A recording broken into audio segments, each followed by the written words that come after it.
Hey, everyone. Welcome to another episode of the Owning It podcast, where we celebrate bold voices, brave decisions, innovators, and the power of forging your own path and owning it. So, today's guest is the embodiment of forging her own path and owning it. So, I have Ann Ferguson here, who is the owner of Solutions, where she is a higher brain living facilitator and an emotional co-practitioner whose work is rooted in awakening the body, mind, spirit connection. So, Anne, welcome. How are you doing today? I'm doing great, Pai. Thank you. Y- yeah. So I just read all of that, and it was like, whoa. I think right now, as a therapist, doing a lot of things, um, we try to find like the inner work, and a lot of us want to do the inner work. When I just said like brain body spirit connection, what is that about for you, Anne? Well, I think it best describes how I got started as a higher brain living facilitator. So too was in the helping field with as an addictions counselor, and I'm also a person in long-term recovery. So at that time, I was 8 years sober, and I was 5 years into addiction counseling, and I was finding that I was stressed out and burnt out. And I started praying to my higher power, like, oh my gosh, I sobered up for all of this. My hair was falling out. I was having some health issues. My relationship was not so great, and it had ended. Same guy, second time, two times. And so I came across higher brain living, and I went to the presentation to to add to my repertoire of what I uh, lecture with clients and about stress. And so when I was at that presentation, halfway through it, I was hearing everything about the brain and stress, and I thought, oh my gosh, I needed this. So so I'm sorry, your question again was how. Yeah, like the brain body spirit connection. What Right. does that mean for you? Yeah. And so I didn't realize how much the brain had impacted my life, because what I was learning was how we navigate with our brain, and we navigate through the survival reptilian part of our brain that was our original, the first place that our brain was developed. And I didn't know that was all happening below the conscious threshold. And so when I was learning all of this, it was making such sense. And so I wanted what I needed, it was what I wanted to do was get out of that state of consciousness that was navigating my life through survival and protection. And so when I started to have sessions and release the grip of that stress brain, that lower reptilian brain, I was able to get into a higher state of consciousness, which took me into more of a thrive state. And so, and also into the higher structures of the brain, which are more spiritual navigating system. And so over the course of time, I've just really seen and felt and lived by that um, brain body connection. I love that. When you say the survival, the reptilian, like in animal, like I don't want to compare us like as animals, but the survival, like we're still surviving, and how how is that survival blocking us from thriving? Well, because it's very reactionary, and it's again um, um survival, protection. Um, and so we're always looking for like what's wrong, what's going to get us. And so we have to always adapt to the environment that we're in. But if it's happening from a primitive viewpoint, so we call it the lower brain and the higher brain. And so our lower brain is that reptilian. So it's always looking for what's out there to get us to, eat our hearts out. Mm-hmm. And so, yeah, we want to get out of that baseline, that dominant viewpoint that we need to protect ourselves from everything. When you're driving to the grocery store and you're picking out your vegetables and your food, like you don't need protection from that. Mm-hmm. But it's always on hypervigilance alert to be ready. Mm-hmm. When you mentioned that, I had this image in my head, like good, bad, bad, good, kind of just pointing out things like bad, good. And then I have this vision of no, I'll be honest, I've been watching a lot of animal like shows, and so just, like a gazelle, you're just grazing, and then, there's like a lion out there and you're just like constantly on alert. Right. You can see it with a deer, that's bending down to drink water, and maybe a squirrel hits a leaf or a branch, and then all of a sudden it jerks up. It's because that response is in charge of our fear, fight, and flee. And so it kicks in, that fear and that fight and that flee, and so we're constantly, what's going to happen next, and where, what's after me, and I need to be on the lookout for everything. And so our central nervous system just has a hard time relaxing. Sounds exhausting. Well, we feel it, don't we? It is Mhm. exhausting. It's exhausting. It's Yeah. it's sounds exhausting, and it just sounds like you can't thrive. Like you said, you're on survival mode. And when I think of that, I think of not having any type of joy in your life.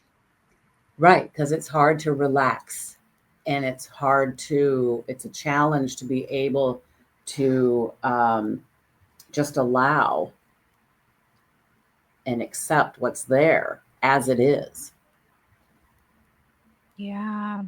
So you originally went as a as an audience member. Is that correct? Like you're like, oh, what is this? Like, what is this all about? So you sat in and you're like, wow, like, were you like, I just want to know more about this?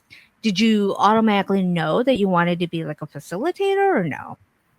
No, when I went, it was offering free CEUs. It was in February here in Minneapolis. So, a snowy Saturday, free Right. CEUs. What else can I do? Right.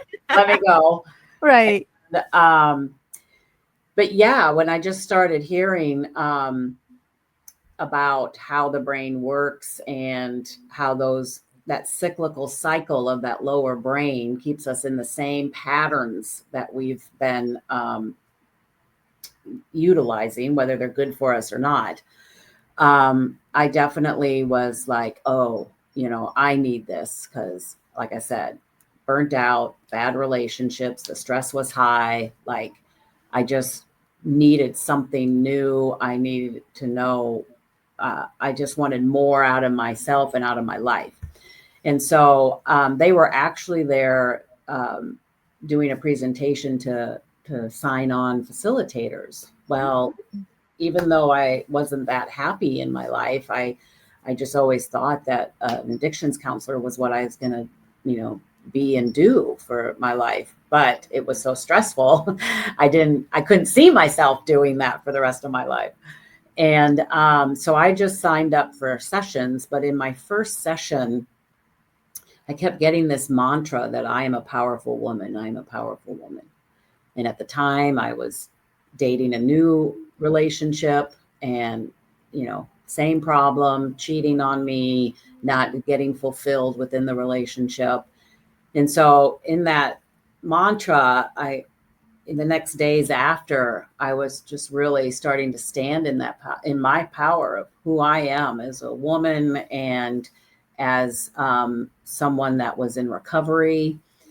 And yeah, so I ended up ending that relationship. And because it was such a powerful session, and because I felt that physiological shift in my body and my brain awakening, I was like, I think this is what I need to do. There was such inner healing going on. I was like, this is how I'm going to help people. Yeah. So interesting if you don't mind us talking about our typical path. Like, so you were a addictions counselor, and I think people in the helping field, because I'm a psychotherapist, and you and I are both doing things that are very different, but still in the realm of helping people. And for anybody who is listening to this who feels like, you know what, my only path is being a therapist or being an addictions counselor, that's all that there is to me. I want to try something else, but this is what I want to do. Like, I feel like this is my only path. Like, what words would you have for them? Well, I think what I found is I just needed to explore more of myself. Um, so when we engage the higher brain, we're awakening more potential. So I didn't realize I had more potential to do other things. I felt kind of, I sobered up. A lot of us will get into the helping field of service work. So I got into addictions counseling. That's a very similar path for a lot of us that are in recovery. And so I just didn't, I thought that was it. That was all I could do. But then as I started to awaken more potential within me, I started trying different things. And that was just more holistic health. Mm. And then, so I became a facilitator of higher brain living. And then that just opened up more purpose and more passion in my life. And I got the opportunity to go down to Atlanta, Georgia, and help a woman open up a higher brain living facility. And yet there was always something in the back of my mind that said, I'm going to do this on my own. And I did not know that that was an entrepreneur emerging, because I had no desire or no interest or no inkling to become an entrepreneur. There's no role models in my family or my life that were like that. Just wasn't. We're the, you know, we're the 9 to 5ers, paycheck to paycheck people. Mhm. And so an entrepreneur, like, I had no idea what that was even about. But that's been my journey, Mhm. because the passion and purpose to get this work out there is bigger than the um, learning path. Like there is a destination, a successful entrepreneur. Like, I see that happening. I see that path that I'm headed down. And that path is then to, awaken people to their own healing and purpose. And I see a lot of suffering, and I want people to know that there's a passion within you that can become alive when we unlock more purpose. I I mean, love that. potential. Yeah, I love that. You brought up such a great point. I think a lot of us who are in the helping profession, we've never been taught that there's another life in them and being an entrepreneur, because we're afraid of being an entrepreneur. Yeah. Well, We've been taught. Yeah. it's Mm-hmm. easy and safe to show up at your job every day and know that the man or the Mm-hmm. company is going to give you a paycheck. Mm-hmm. But I think what we've also come to realize, like, that's not a guarantee. Yeah. Especially right now in 2025, that is not a guarantee. Mm-hmm. Mm-hmm. Mm-hmm. And so, I'm learning that, as a business owner, I'm the responsible one. I have to take care of me. I luckily don't have people that work under me, so Mhm. I don't have that stress. But I do have the stress that I got to take care of me. Yeah, it's like I don't when you are solely responsible for yourself. There's no one to rely on, and this is all on you. It Yeah, but also that is the excitement, Mhm. you know, of what am I going to create today? Who am I going to talk to? Who is God going to bring into my path? Just like you came into my path, Yes, you yes, know, yes, I did. and that was just amazing. And like I told you yesterday when we met, I don't take that lightly. Um, Mhm. you know, God will lead us where we need to be and when we need to be there. And so it's our job to be able to show up into that. Yeah, strangely, I never used to believe in coincidences.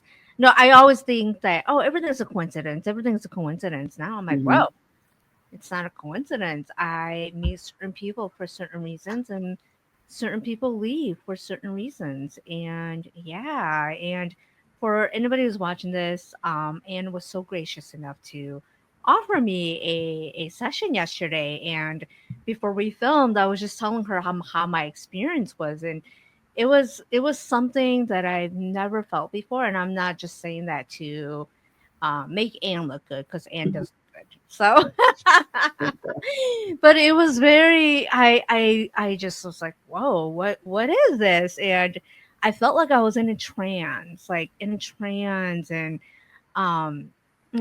I've never used drugs or anything, and I'm like, is this what people will feel like this high? It felt really good, and Hmm. but it was very my chest, like I was telling her, my chest, I know I wasn't having a heart attack or a panic attack, but there was something in my chest that was just like opening, and I felt feelings in my chest that I haven't felt before, if that Hmm. makes sense. Yes, yes, yeah. And so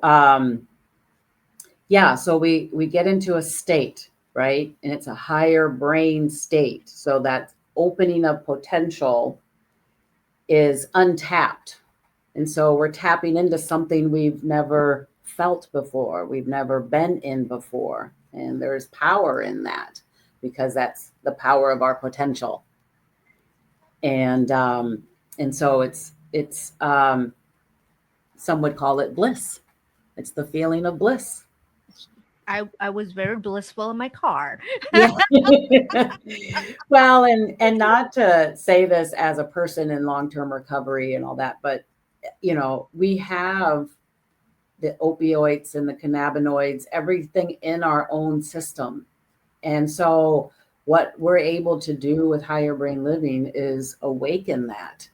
And so we don't need external drugs. Mhm. We can tap into that blissfulness on our own. And I remember when I came yesterday, you said everything, all the answers are within. Mhm. But we as humans look externally all the time, and then we get into the same cycles as you were talking about the relationships that you were in at the beginning of the episode. Yeah. Yeah, we've been conditioned and programmed to disconnect from ourselves, from our own internal source. And so we're able through higher by engaging our higher brain to create this feedback loop that comes back within. There's an inner technology that we can awaken by activating our higher brain. Hmm. Yeah. And so, again, you and I come from very helping professions. You are an addiction counselor.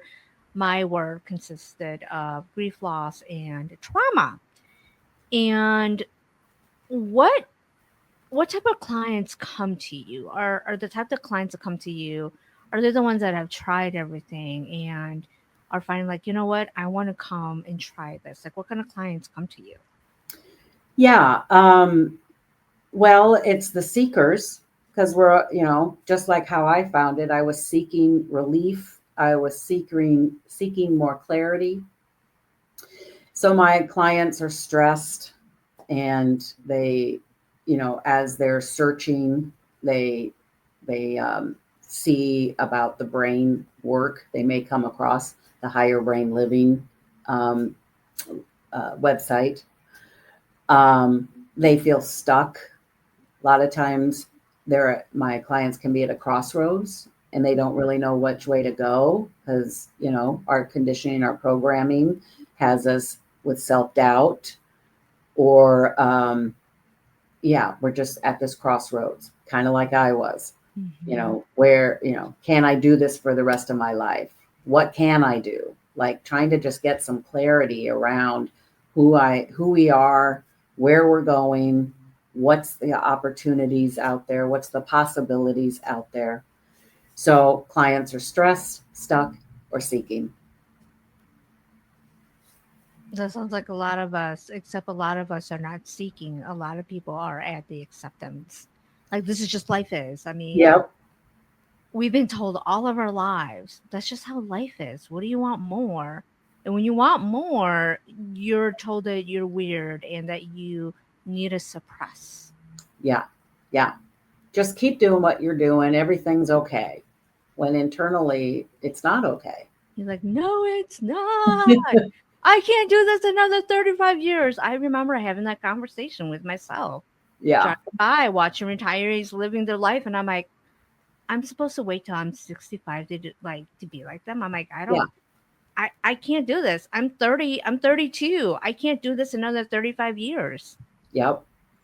Yeah. Even in my early years of active substance abuse, there was always something in me that said, I am not going to die like this. I am not going to be a 50-year-old drunk. I am not living up to my potential.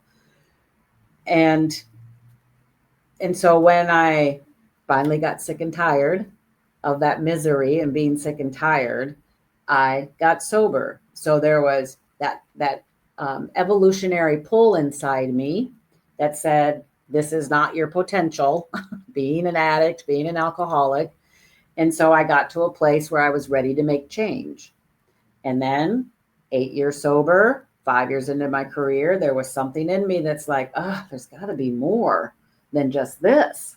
I did what they told me to do. I got the degree. I got the um, boyfriend with the house. He had the kids and I had the cat. I got a new car. Like I was checking off the list everything they said to do that would then make me happy. And I wasn't happy. I was stressed out and burned out. And so, um, and then I found higher brain living, and that changed my life. It's like we should understand that we're on a path of life. And I would Mhm. tell my clients, the destination is death. Mhm. So we're not trying, so goals can be good as destinations, but ultimately the only destination is death. And so we're on a life path. And so what are you doing in this life on this path? And for me, that's curiosity, that's growth, that's trying things, that's learning about me when I try something that doesn't work. It's not Mhm. the end of the world. It just means that doesn't work for me and I maybe don't like it. So Mhm. try something else. And so to stay on the path of and enjoy the journey. And that journey is really self mastery. It's learning who you are and what you like and how you can grow, how you can handle things, and finding those people around you that can be on that path with you. And sometimes that path is long because we Mhm. can live to be 90 years old. Um, and so people will come and go in your life. And but ultimately it's you being with you, and so how can you learn to be with you?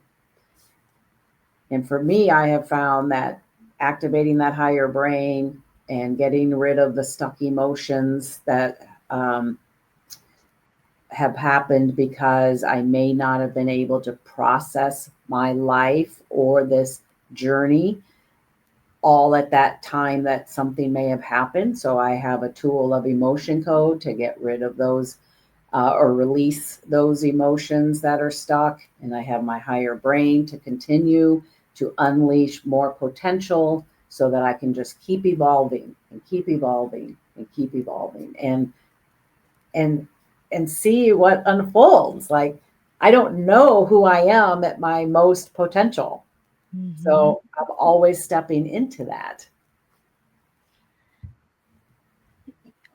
Yeah, I'm just thinking like you know those words were so powerful, and that's why I took a pause there. Mm, And I know that a lot of people are afraid to say, to be what everything that you just mentioned. yeah.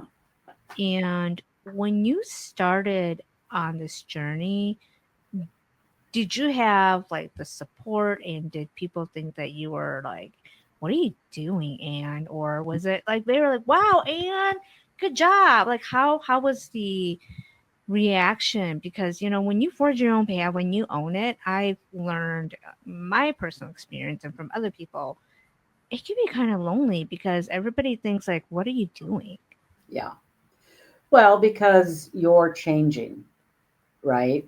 And so that can challenge those around us because not everybody wants to change. And so if you're changing, then they feel they have to change. I mean, how many times as an addiction counselor do you hear that um, you hang out with the same old people because you don't want to tell them to not drink, but then you're putting yourself in an environment that challenges you. Hmm. And you're always going to have people that support you and people that don't. And that's why I have to keep bringing it back to this is my path and everybody's on their path. Hmm. And so I have to get strong internally to be able to maintain my path, to be on my path. And I don't have to, um, I guess I was going to say disassociate with other people, but I can at least be in the strength of, well, this is just what I need to be doing. This is just what I want to be doing. If you're curious, let me know. Or, can we have, I think people are scared to just even have conversations, Yeah. and if you hang out with me enough, our conversations tend to go deep because I want to keep it real. Right. And you a lot of know? people don't want to keep it real, especially this day and Yeah. age. Um, it's safer to be I have a facade. It's Mm. safer to have a facade. I was gonna say fake, but I'm like, what's another word? It's safer to have a facade. Yeah. Yeah, but it's also more rewarding for me to live in my truth. Mm-hmm.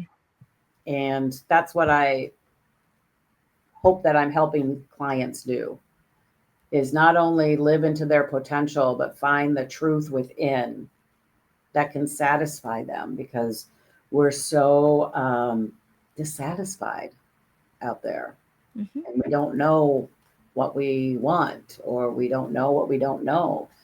And so it's really just to be curious into who you are and who can you become. If things aren't feeling good, then find things that do. But Mm-hmm. you have to be open. And I mean, I lived a life in fear with my addiction. When I did my fourth step, that was very much revealed to me. But that's because I was living in that victim consciousness that's scared of everything. And I'm so grateful that through my higher brain, I was able to come out of that state of consciousness. Yeah. What? How has your life changed once you started this journey? Like internally, what has changed for you? Yeah. Whew. That's a good Just- question and Mhm. a hard and deep question because for me it's been an internal journey. And obviously, in my substance abuse, my dialogue was not very friendly to me. And as you probably have heard, would you treat your friend the way you treat yourself? And we wouldn't. So we are our own worst enemy, that we will talk ourselves out of things. And I would talk myself into things that were not healthy and good. But because it gave some sense of relief at the time, um, drink more, do this drug, anything to avoid and distract. Um, and so I was not very nice to me. I was internally very angry as a teenager, and so that carried with me into adulthood. And I just was stuck in, not knowing who I was, not knowing where I wanted to go. All I could tell you was I was not happy, but I had no idea and no perspective around what would make me happy. And sometimes that's even a starting point. Like you just have to figure out what isn't working. Mhm. Um, but then through my higher brain living program, I got into way more self acceptance, way more self worth, and way more self love. And I think a lot of that is because I started to unleash more potential. And so I was feeling good that I actually had a purpose directed.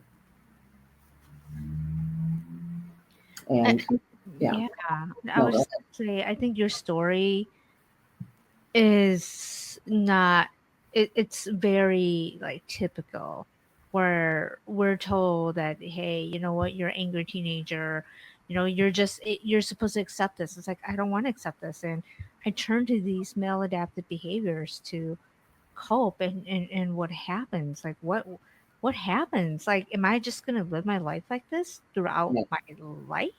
yeah, And everybody's telling me that I have to accept it, and at the same time they judge me and say that's all you're going to be. It's like, you can't win at all. right. Yeah. And that was totally the feeling I had as a teenager. Like I couldn't win. I couldn't figure, I couldn't be me. I couldn't figure out who I really was. Um, and and I did blame my parents for a long time, um, because they're from the silent generation, and so my dad was unemotional or unemotionally available, Hmm. and my mother didn't have emotions outside of letting it go and moving on, and you Hmm. know everything's everything's great. Well, when you're not feeling great, It's fine. yeah, I don't- and when you're not feeling that, like I No, didn't. it's not fine, mother. Yeah, You don't want to say it's not fine, mother. Just say it's not fine. And your yeah, dad is silent.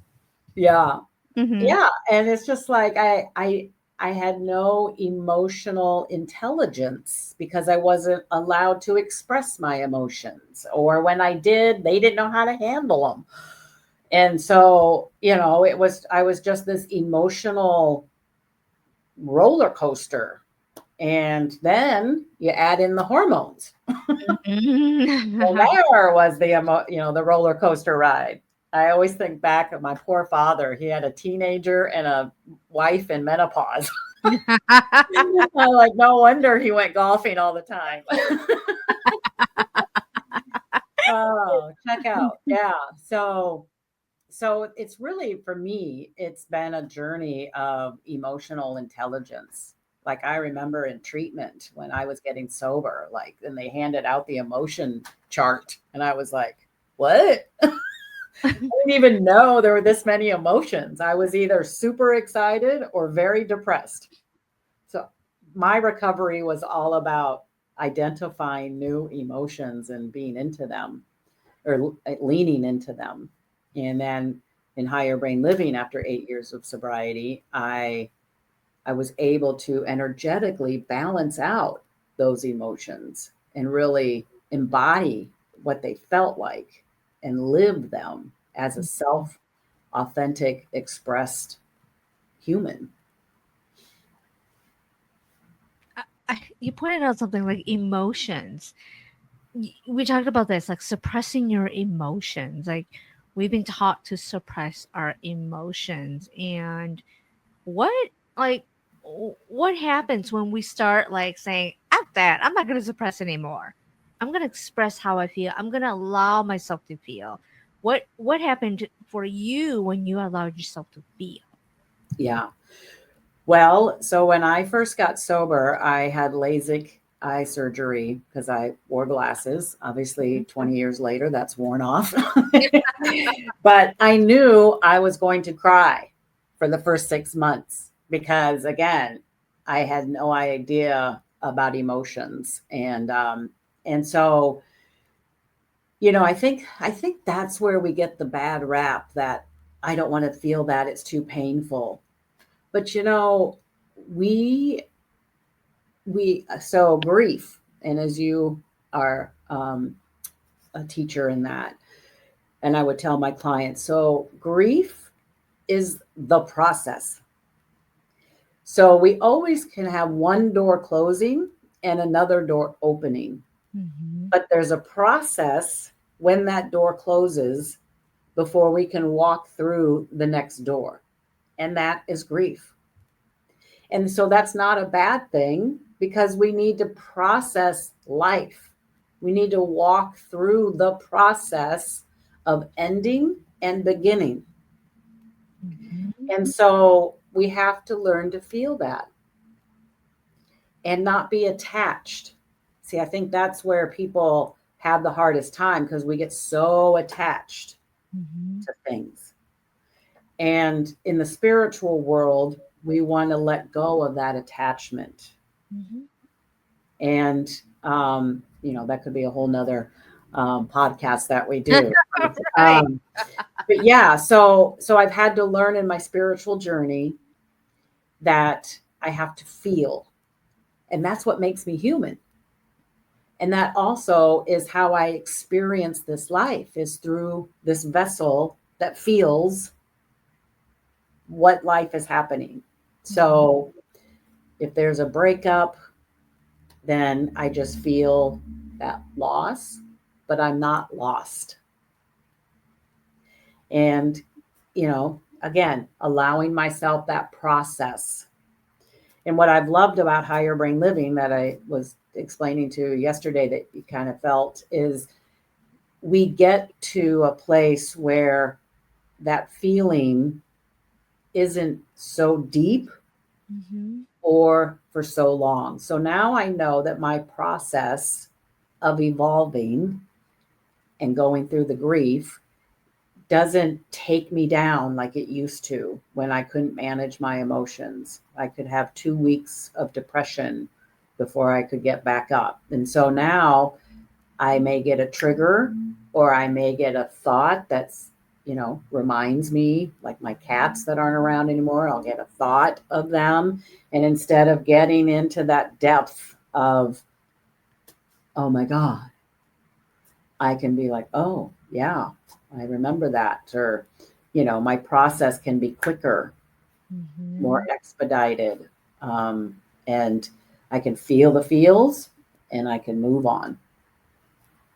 It's like acknowledging it, but it does. You don't let it control you. Is that the right Yeah. word to say it? Okay. Yeah.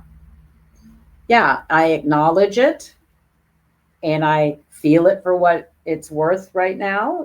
Maybe it's teaching me something. Maybe it's just telling me there's a little bit that didn't get processed. And so now's the time because our higher brain has a lot of wisdom. Um, and so I'll know that it's coming up, it's arising because it's something that I have to just be with. Mm-hmm. And maybe an insight will come from that. And oh, okay, that's why I'm feeling that. That's what I have to learn right now. Mm-hmm. Where do you think you would be if you hadn't taken on this journey of everything that you just said? Yeah. Well, if I hadn't got into holistic health for my own personal, then and let's just say like I know sobriety was going to be my path. Mm-hmm. I knew that even when I was in my active use, and what happened was it was easy for me to say I was an addict and an alcoholic. That was the easy part, acknowledging it. But doing something about it, it took me 15 years to actually get into treatment once I had admitted. So I knew that that would have been so if I had just stayed sober and not gone into holistic healing, um, I probably would still feel this treachery. That's the word, like Yes. survival of just one foot in front of the other, just doing, I would probably still have some highs and some lows. Um, and I mean, who knows? Who knows what would have happened? My hope is that I still would at least learn to meditate. Mm-hmm. Once I started doing that in holistic health, you know, it really just comes down to us learning to be with us. In fact, we were just having a conversation, some friends and I, last night, and how being alone Mm-hmm. and not being lonely, but Mm-hmm. being able to be with yourself. Like in my recovery, I learned to like myself. And I think people won't take the time to be in that silence and to, I had to learn to entertain myself because going out to the bars wasn't the option of distracting and entertaining me. Mm-hmm. Yeah. Yeah, I like that. I agree. I think learning to be alone is the hardest thing for a lot of people. Yeah. And they equate that with being lonely. Yeah. But Mhm. also it's because we were talking about going to like a 10-day silent retreat. Oh gosh, that's wonderful. And on my holistic path, I've done some things that I've come to see when I hit my breaking point. And the Mhm. thing is, people will give up right at that breaking point. And I've learned that at that breaking point, I need to have that breakdown so I can Mhm. have that breakthrough. And so if I give up right before the breakdown, because the breakdown would be or I'm in the breakdown and I just give Mhm. up and start, doing whatever I need to do to distract me from that, then I haven't grown, I haven't processed, I haven't broke through to satisfy the growth that's available. And so well, I might have to sit with some discomfort, might have to sit with some pain, some emotional pain. But the more I do it, the better I get at it. And so the less frequency it happens. And then it becomes, and especially in the work that I do with brain and body, I look for the challenge to create the growth because I know with the growth, I'm on the other side. I'm in a much better place, and the pain isn't as deep. Yeah, how not that you have to put this in numbers because when we talk about this is like a really deep, soulful path. Mhm. And I don't say this out of ego, but not everybody can do this because they're not ready to. Will they ever be ready to? For you, again, not like number wise, but like how long did it take you for you to come to be where you are? Like just to accept you and just say everything that you're saying because that is some person who's done their shit. Well, thank you. I like Yeah, to work on that. yeah. And, again, doing the work, people, doing the work is worth it. Mm-hmm. Well, I sometimes will say, I was 8 years sober and I did the 12 steps, and the 12 steps helped me clear up my path or my history. I come face to face with honesty about my journey of substance use. But when I got into higher brain living, it is a 6-month program, and that did more for me than the 8 years of Wow. sobriety. It really energetically cleared me, perspective taking increased, the spiritual wholeness, the self love, to love others. Hmm. There's a saying, you can't love another more than you love yourself. Say that again. You can't love another more than you love yourself. And so, yeah, I know that's kind of like, okay, mic drop. Let me just sit with that for a moment. Yeah, and other people will argue with you. Say it again. And yeah, other people will argue with you about that statement. Well, what's there to argue? Hmm. Are you just trying to tell me that?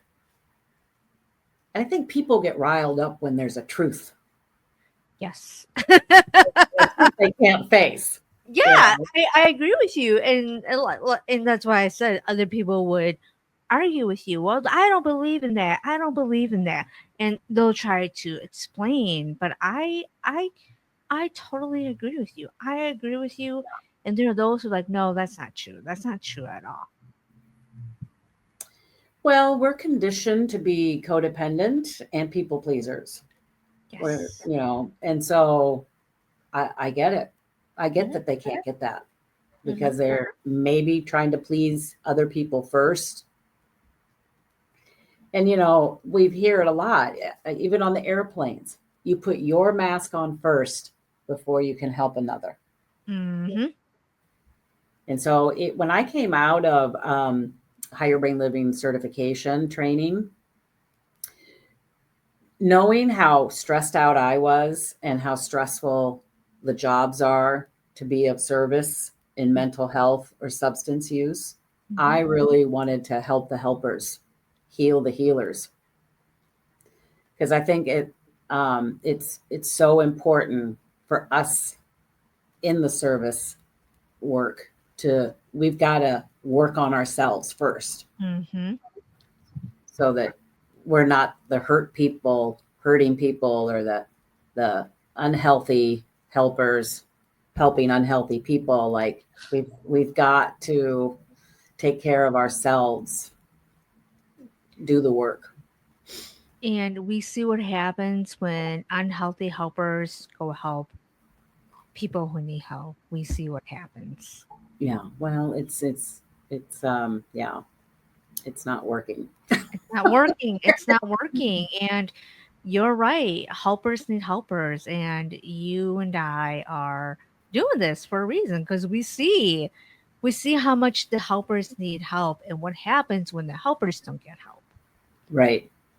And also I think we need to have that conversation around, like, the thing, the modalities that we've used for 30 years. Like, Hmm. I feel holistic health or cutting edge modalities like the ones that I use, like, we need to consider that everything is energy, that Yes. we are energy. And so doing some energy work, I mean, that's just what I have found. Like, Hmm. I thought that I had cognitively taken care of a lot of my history, Hmm.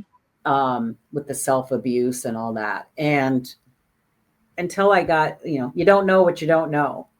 And so I'm so grateful that I said yes and started doing energy work, because I learned, oh, there is some suppressed stuff Oh, yeah. that I didn't know I had. I thought I had dealt with it, but I hadn't physically dealt with it, energetically, physically dealt with it. So that's one great thing about that higher brain living. It changes the physiology of the body. So, and same with the emotion code, it's getting into the cells that are holding on to things. emotionally, energetically.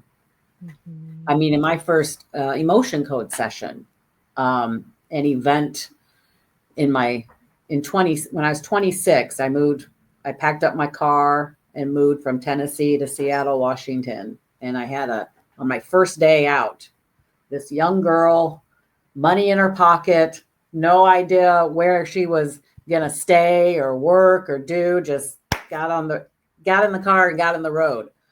And that first day this event happened that was somewhat traumatizing, and it scared me, like, for my safety, and I was like, Mhm. oh shit. But I kept plunging through. I kept just, stay on the path, keep going, pull up your bootstraps.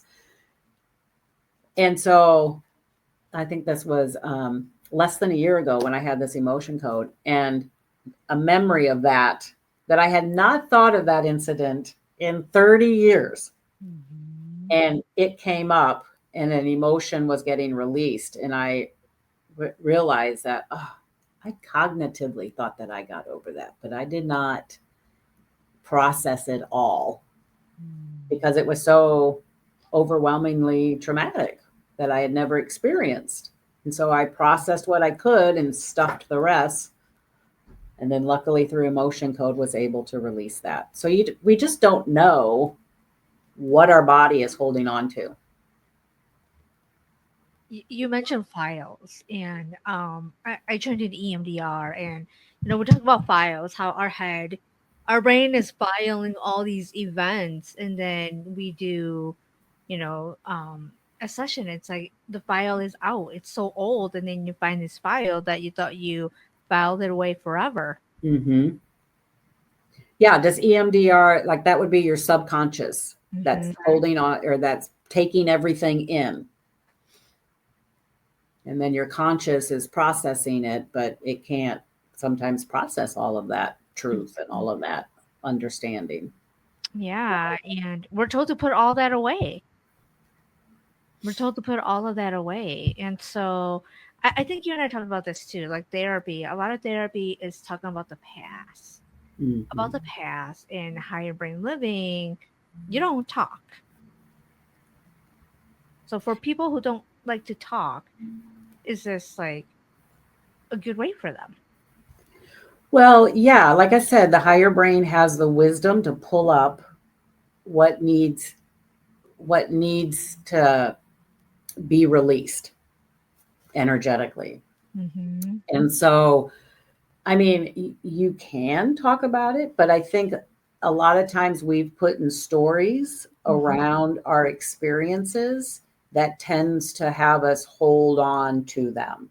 Mm-hmm. And so energetically, we can release those, and we don't need to put a story around it. So I do find that appealing as to why I do what I do, is that, yeah, talking about the past keeps us in the vibration of the past. Mm-hmm. How are we moving forward? And so if we can energetically get those things out of our way, then just let them get out of the way. We don't have to analyze them or talk about them. Let's talk about what we're going to do now with this more open space, with this open heart that you're experiencing from your session. Like, Mm-hmm. what are you going to do with that? Mm-hmm. I like that. Like it's like you have an open heart now. What are you gonna do with that open heart? Mm-hmm. And it's wide open. You're feeling all these feelings like, oh God, what is this feeling here? So, yeah. Yeah, and are you going to sit and talk about all the reasons why your heart was closed, Mm, or why that event back there had you put up a heart wall? Like, are we going to talk about that, or are we going to talk about, God, I have this open heart now, and I just can't wait to spend more time with my family. I can't wait to spend more time with my kids or my pets. Like, what are we going to do to evolve forward? And I mm-hmm. think a lot of people live in the past. I know that, when we go to the support groups, we're all talking about and blaming. Like, I blamed my parents for a large part of my life. And that Didn't get me anywhere. Angrier, more resentful. Exactly. Mhm. Yeah. Yeah. Anger, resentful, bitterness, all of that keeps us captive in the past. Yeah. And those are all low vibrations. I mean, if you look at the map of, um, I think it's David Hawkins, like the level of consciousness, like gratitude is the highest vibration, Mhm. shame is the lowest vibration.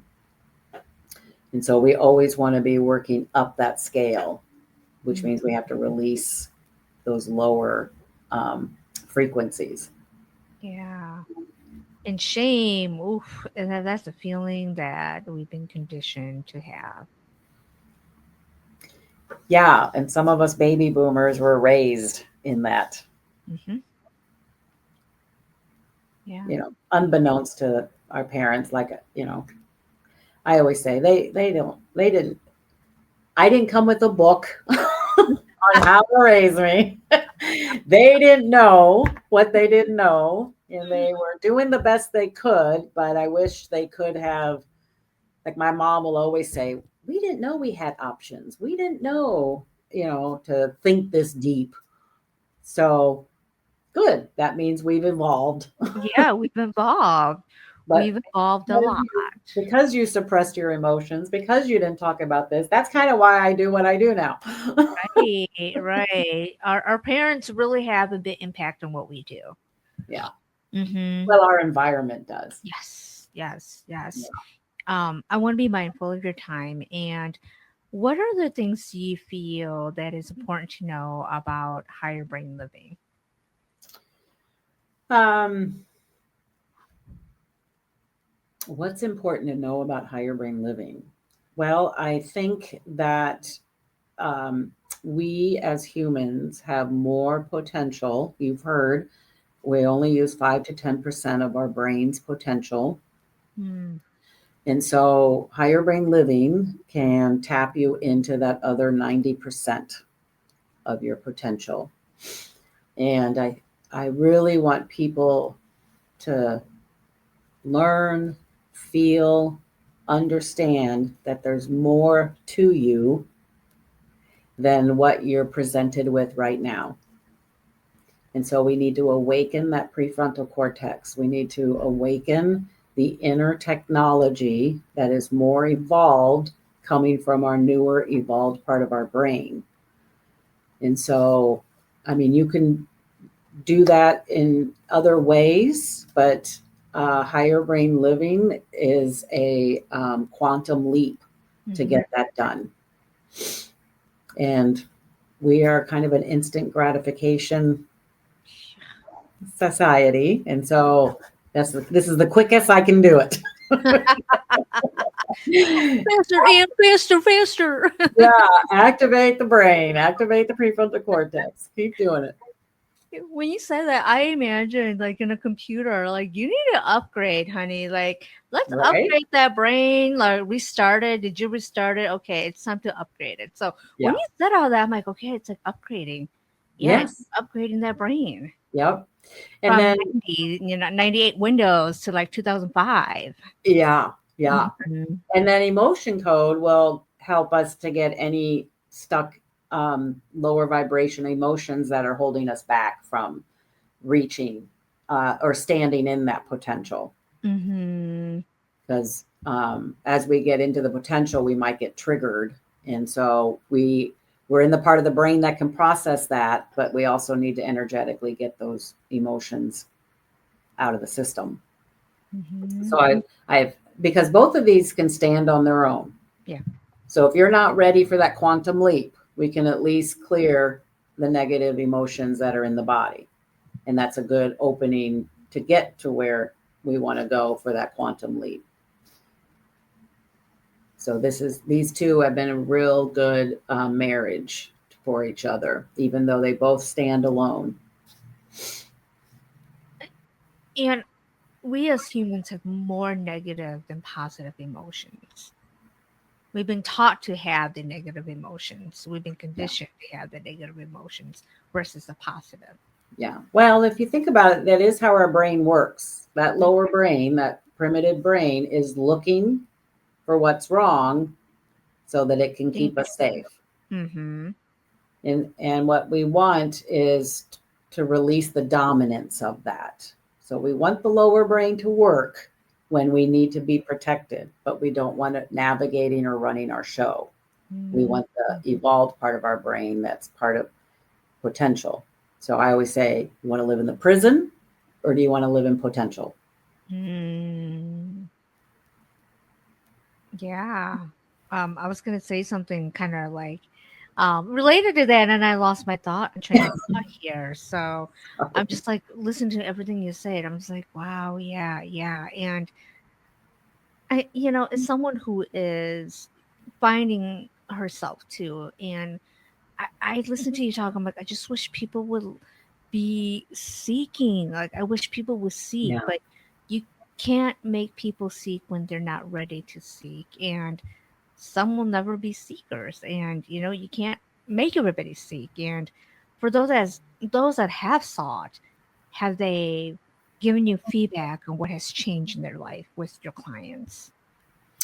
Oh, for sure. I mean, this we're together for 24 weeks of doing the work. So it's beautiful to watch those light bulbs come on. As you know, as a therapist and as a Mhm. counselor, like we those light bulbs coming on is what kept us going. The problem is it wasn't very often. Yeah.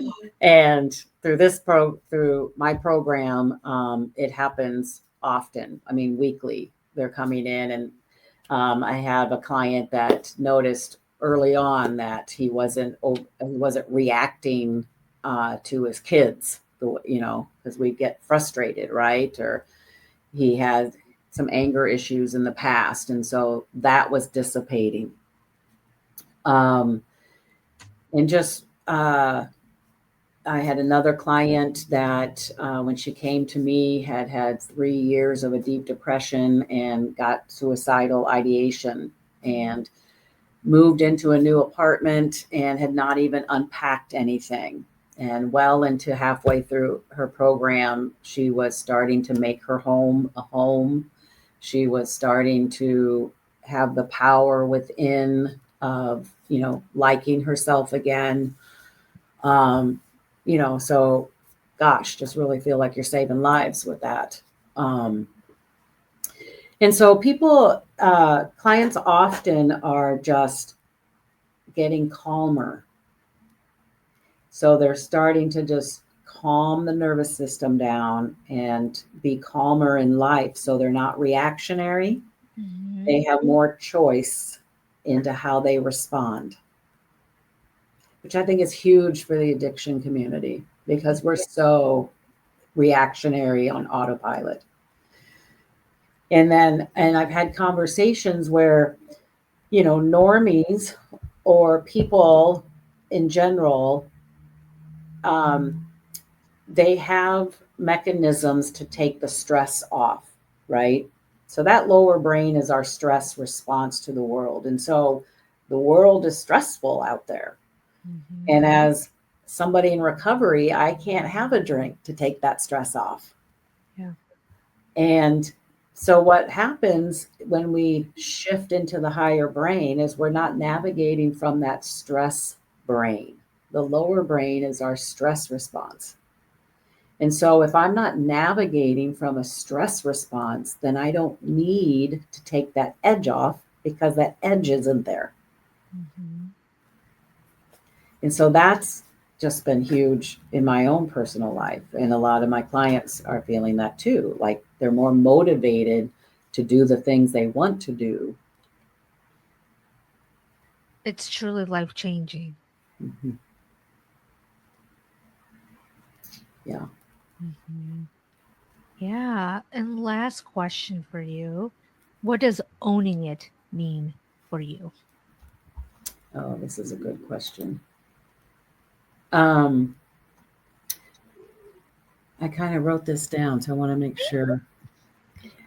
Owning it to me means to live authentically Mhm. and intentionally.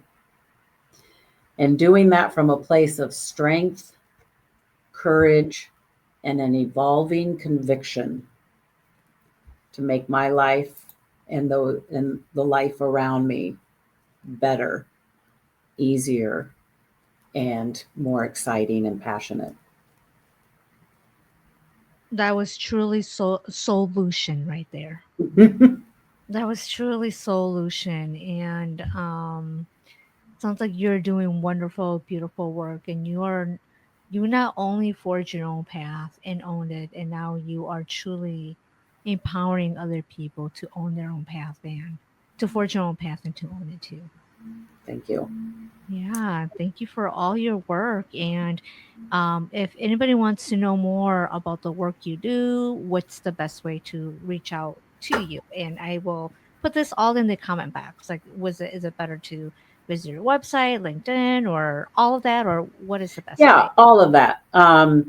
So on my website, I list the two programs, and if you go into the Higher Brain Living program, it's broken down into tiers. And when you go into tier one, you Mm-hmm. can sign up for a consultation, Mm-hmm. and you'll get an email with some videos to understand what the process and higher brain living is all about. And then when you come to the call, we can talk more about, now that you have seen what a session looks like, heard what it's about, is it a good fit for you? And we can just have a conversation to see if there's a next step to go. Mm-hmm. And you're based in Minneapolis. Yes, Mm-hmm. yes. And so you would come to my office here in Bloomington, right off of 494 and Penn. Mm-hmm. There's construction, so make sure you use your GPS. Right. I still took a wrong turn. That's typical of me. I know. Typical of me. Crazy this year. Yeah, yeah, but we can, and emotion code can be done virtually. You don't Oh, have to really? necessarily. So Okay. if you can't make it in, we can do it through Zoom. But yeah, I Wow. think the first step is just reaching out and let's have a call and get to know each other and see if it's a good fit and what you're looking for and what your desires and goals are that you want to achieve. And hopefully it's change.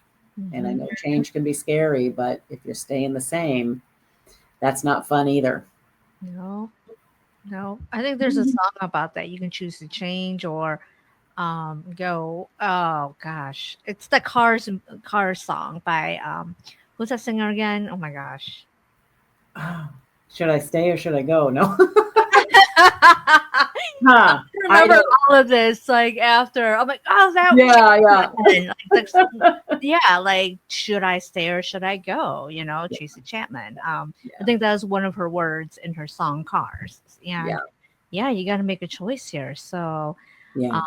again, and I want to be very mindful of your time. You're a busy Yes. woman, entrepreneur. So um, Well, thank Paya, you. I just want to thank you for you being on your journey Thank you. because you reached out.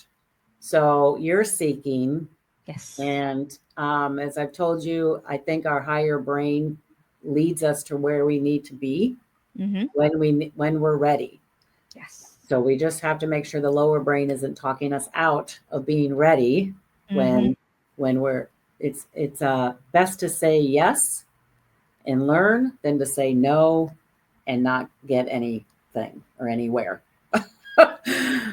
And so yeah, I just want to acknowledge you for all the the change that you're making and Oh, thank seeking and just being on the path. It can feel lonely at times, but when we find others that are doing it as well, it's not as lonely. And it's more meaningful when you find others who Yeah. are on this road journey, whatever it is, because there's a lot of facade out there. Like I said, it's a lot Hmm. of fast facade out Yeah. there. And this is slow and seeking. I did not mean to do SS and FF, but somehow it all came out that way. I think that is part of me, the seeking part of me, that is able to put this all together. But yeah, Yeah. when it's fast facade, it doesn't feel real, and when it's soulful and seeking, it's slow. I love that. Soulful and seeking. Hmm. Seeking soulful. Oh my gosh, we have a new name.